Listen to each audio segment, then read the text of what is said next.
ভারতীয় জনতা পার্টি যে প্রতিশ্রুতি দেয় তা প্রতিশ্রুতি রাখে। আমরা ৭৫ লক্ষ যুবকের কাছে পৌঁছে যাব। এই আপনারা দেখতে পাচ্ছেন চাকরি প্রতিশ্রুতি কার্ড।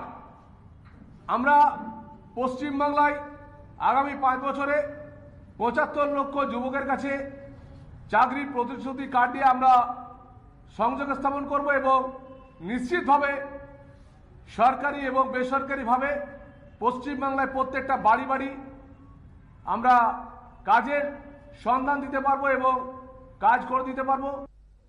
আইন কর্মসংস্থান দুটো কথা আছে, দুরকম মিলিয়েই আমরা বলি কর্মসংস্থান। কোথাও ডাইরেক্ট এমপ্লয়মেন্ট, কোথাও ইনডাইরেক্ট এমপ্লয়মেন্ট হয়, কোথাও ডাইরেক্ট এমপ্লয়মেন্ট হয়।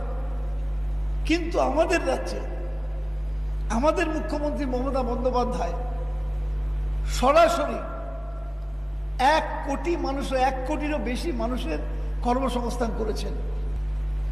বেকারত্ব কমিয়েছেন 40%, আনএমপ্লয়মেন্ট কমিয়েছেন 40%, যেখানে ভারতবর্ষে বেড়ে গেছে 20% গ্রোথ বেড়ে গেছে বেশি, সেখানে আমরা কমাতে পেরেছি। অর্থাৎ কম্পারিজন করলে দেখা যাবে যে আমাদের 60% কমে গেছে। যেটা এতদিন আমরা গর্ব করতাম হায়দ্রাবাদকে নিয়ে, যে আমরা বলতাম ওরাই হচ্ছে ভারতবর্ষের গাইড করছে।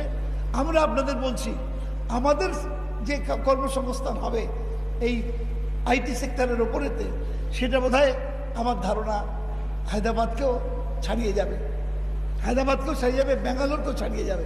সিলিকন ভ্যালি নতুন যে ক্যাম্পাস, সেখানে চাকরি হবে মোট ৬১,০০০, যেটা আমি বলতে চেয়েছিলাম যেটা ব্যাঙ্গালোর থেকে অনেক বেশি। অ্যামাজন লজিস্টিক হাব, যেখানে ২০,০০০, টিসিএস এর নতুন যে হাব তৈরি করছে ওরা, সেখানে ২০,০০০, IBM ১৫,০০০, উইপ্রো ১০,০০০ লোক চাকরি নতুন করে পাবে আমাদের এই রাজ্যে।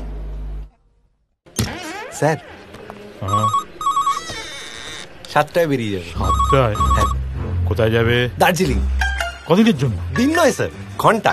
১ ঘন্টার জন্য দার্জিলিং হয়ে মুকুটমণিপুর ঘুরে ঝাড়গ্রাম হয়ে ৮টার মধ্যে ব্যাক। হ্যাঁ, প্লেন চার্টার করেছো নাকি? ১ ঘন্টায় গোটা রাজ্যের কোথায় কি হচ্ছে তার এক্সক্লুসিভ রিপোর্ট। এবিপি আনন্দ ৭টায় বাংলা, রোজ সন্ধ্যে ৭টায়।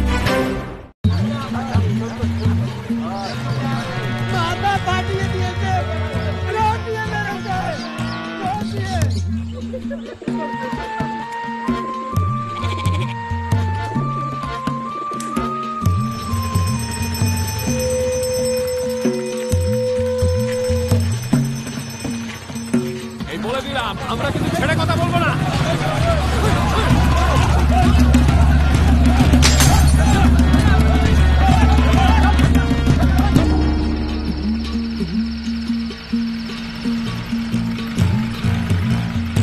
ভোর রাত থেকে রাতভর বাংলার কোথায় কি হচ্ছে তাই নিয়েই এবিপি আনন্দ আজ বাংলায়, রোজ রাত ৯:৩০।